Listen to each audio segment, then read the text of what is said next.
Right, let's take you to the story now. Damage from the KwaZulu-Natal flood is being assessed.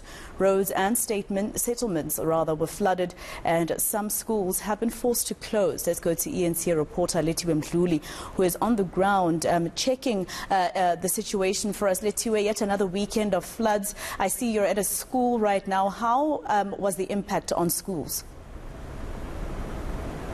Well, Maseko, right now we are at Brittonwood High School, and let me tell you the kind of damage that we're seeing. Not so long ago, my colleague Lethiwe Mdluli was here, and he was doing an assessment from the initial floods that took place in April.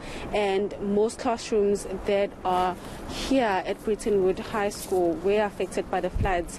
And right now, over the weekend, we have been speaking to the principal, who's told us that these mobile classrooms that you're seeing on your picture have been affected as well.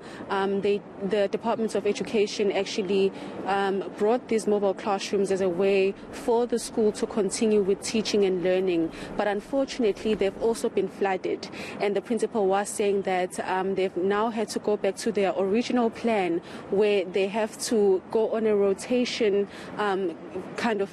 teaching, so that teaching and learning can continue.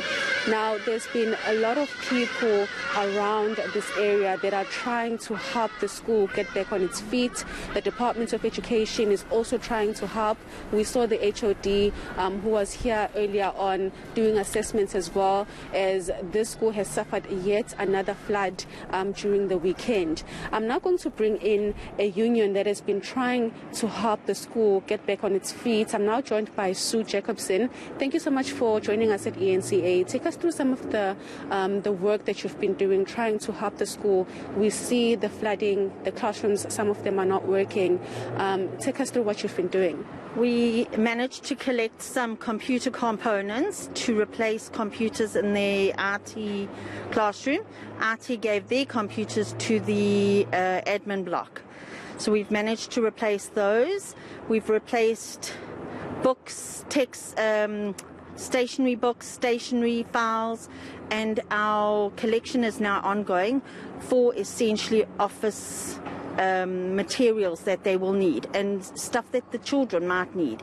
They left their books over the weekends, both this weekend and the last flood weekend.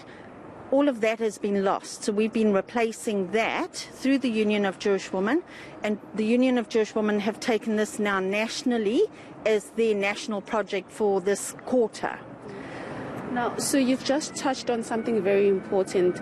Teaching and learning has been affected. Some of the pupils have lost their books as well. This was an ongoing problem. Before we had COVID-19, we had the looting, and now the flooding.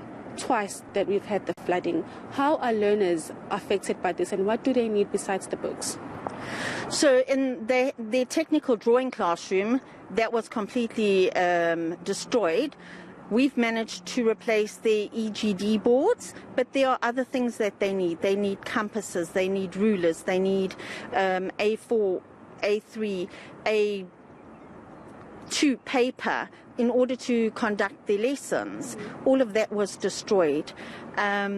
So yes, that's the appeal out there. If they want to collect, anybody wants to collect stuff, please let me know.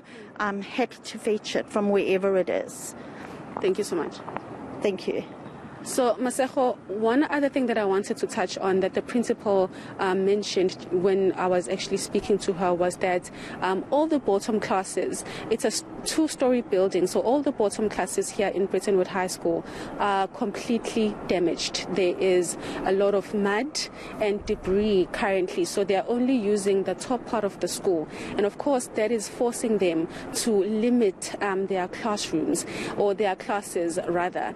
And of course, before COVID-19, before the floods, there were issues when it came to school infrastructure and the amount of teachers placed in schools. I used to speak to a lot of unions before, and they would raise issues with the number of teachers in schools not being enough, and also the infrastructure problems that KZN was dealing with. Now that all of that has been put on hold because of the floods, and the department is currently focusing on getting every learner and every school back so that they can continue with teaching and learning. Now, all the other problems have been put on hold for now, and you can just understand the kind of impacts that is going to have for these pupils moving forward.